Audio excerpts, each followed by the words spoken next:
આ બધા પ્રશ્નો આપણને પૂછતા હોય છે. એમાં ખાસ કરી આજના દિવસની જો વાત કરીએ તો એમ કહે છે કે આજે પૂનમ ગણવી કે ચૌદશ ગણવી.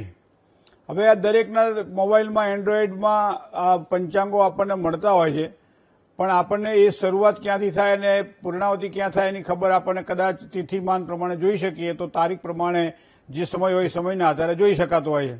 એટલે એ પ્રમાણે આપણે વિચારીએ કે ભાઈ ચૌદશ જે છે એ સાંજે 6 કલાકને 18 મિનિટ સુધી ચાલે છે અને પછી તો પૂનમની શરૂઆત થાય. એટલે ઘણા લોકો શું કે 6 કલાક અને 18 મિનિટ સુધી ચૌદશ ચાલશે, ત્યારબાદ પૂનમ. એટલે પૂનમનું આ વ્રત કરવું હોય તો પણ ના, એવું નથી હો. દરેક પંચાંગનો એક મહિમા છે, દરેક તિથિઓનો એક મહિમા છે. કોઈ પણ તિથિ સૂર્યોદય જ્યારે થાય અને એ સમયે એ તિથિ આકાશની અંદર જેને કહેવાય ને કે દેખાતી હોય, કારણ કે સૂર્ય અને ચંદ્ર વચ્ચેનું અંતર એટલે તિથિ કહીએ છીએ આપણે. સૂર્ય અને ચંદ્ર વચ્ચે 12 અંશનો જે ડિફરન્સ છે એ એક તિથિમાં આવે છે. અને એમાં પાછું તમે જુઓ અહીંયા પંચાંગમાં તમને કરણ જોવા મળશે. તિથિના પણ 2 ભાગ છે અને એને આપણે કરણ કહીએ છીએ, બરાબર. તો એ પ્રમાણે જો જોવા જઈએ તો કોઈ પણ તિથિ હંમેશા જો સવારમાં જે સૂર્યોદય ચાલતો હોય એ સમય દરમિયાન જો ચાલે તો જ એ તિથિને માન્ય ગણવામાં આવે છે, બાકી એ તિથિને માન્ય ગણવામાં આવતી નથી. હા, 11 જેવી વાત જ્યારે હોય ત્યારે આપણે એને જે કહેવાય કે સૂર્યોદયથી 5 ઘડી વ્યાપીની એક પૂર્ણિમા અથવા તો આ રીતનો એક ઉલ્લેખ કરવામાં આવેલો છે, પણ મૂળ વસ્તુ એ ક્યારેક ક્યારેક જ જોવા મળે છે.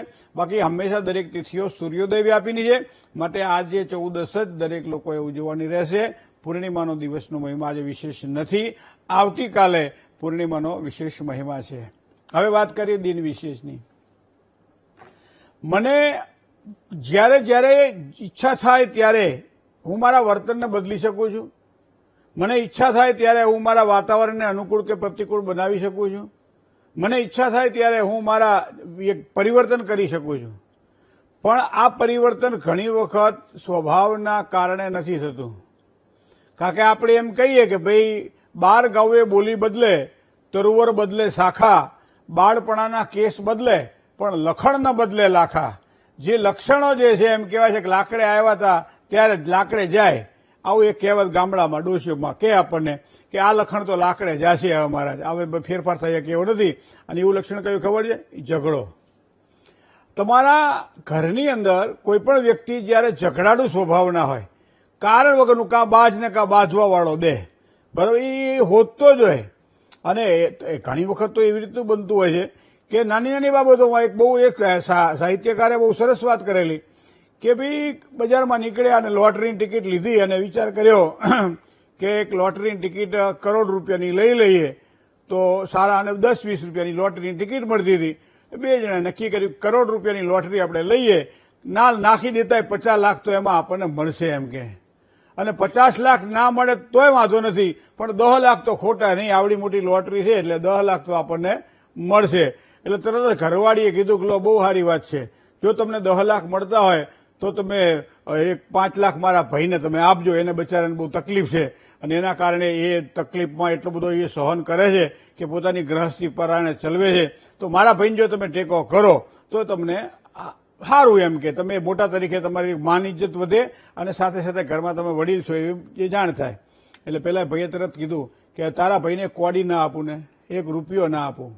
કેમ? કે તારા ભાઈમાં છે કે અત્યાર સુધી કે 45-50 વર્ષનો થયો ત્યાં સુધી કમાતો નથી, હવે એ શું કમાવાનો છે?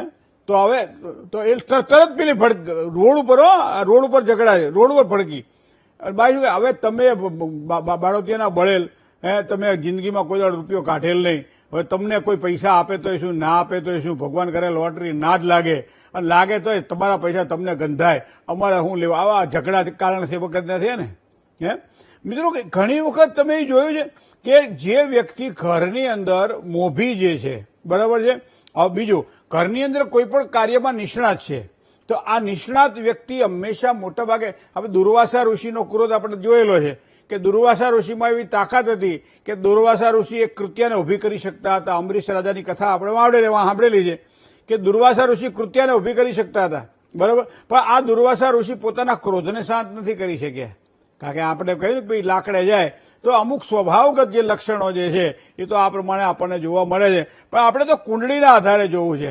તો મિત્રો, આ યોગ છે ને એને વિહગ યોગ કહેવામાં આવે. વિહગ યોગ એટલે મતલબ કોઈ પણ વ્યક્તિ, તમે અમુક વસ્તુ અમારે ત્યાં ખાસ અમુક વર્ગ જે છે એ પ્રશ્ન ખાસ પૂછે કે આટલું બધું કરીએ છીએ મહારાજ, માથું કાપીને મૂકી દઈએ તોય સામેવાળો એમ કે ખૂંચે છે અને એના કારણે અમને તકલીફ રહ્યા કરે છે, માન મળતું નથી, આટલું બધું ઘરમાં કામ કરીએ અબજસ મળતો નથી. ત્યારે અમે કુંડળીમાં ખાસ આ જોઈએ કે આ કુંડળીમાં વિહગ યોગ છે કે નહીં.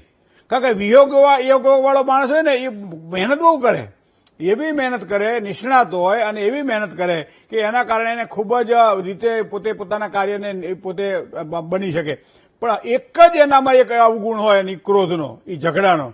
તો ઝઘડો એ હંમેશા માણસના જીવનની અંદર ક્યાંક ને ક્યાંક નુકસાન કરાવતો હોય છે, એવું એને ખબર છે, પણ છતાં ક્યારે ઝઘડો થાય કંઈ નક્કી રહેતું નથી. તો આ ઝઘડાની જ્યારે વાત આવે ત્યારે કુંડળીમાં એક યોગ તમને હું કહું અને એ યોગનું નામ છે વિહગ યોગ. આ વિહગ યોગ માટે એક જ વસ્તુ મારે તમને કહેવી છે કે કુંડળીમાં 2 સ્થાન પ્રબળ માનવામાં આવે છે. એક ચોથું સ્થાન છે, જન્મ લગ્નથી ચોથું સ્થાન છે તે, અને જન્મ લગ્નથી 10મું સ્થાન છે તે.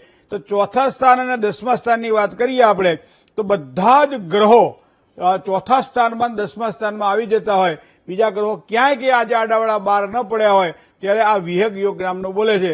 તો અહીંયા જ્યોતિષ યોગ ફળ દીપિકાની અંદર આનો સરસ મજાનો ઉલ્લેખ કરવામાં આવેલો છે કે આવા વ્યક્તિઓ ગુપ્ત કામકાજ કરવાના નિષ્ણાત પણ હોય, આમાં જાસૂસી કરવાના નિષ્ણાત પણ હોય, બધી વસ્તુઓને કોઈના પેટમાંથી કઢાવવાના નિષ્ણાત પણ હોય, પણ એક જ સ્વભાવ એનો ઝઘડાળુ, અને ઝઘડાળુ સ્વભાવ માણસને હંમેશા પરેશાની આપતો હોય છે. તો તમારી કુંડળીમાં આવો વિહગ યોગ છે, જો જોઈ લેજો. હોય તો પછી બને ત્યાં સુધી ધીમે ધીમે પ્રયત્ન કરીને એને કાઢવા માટે પ્રયત્ન કરજો.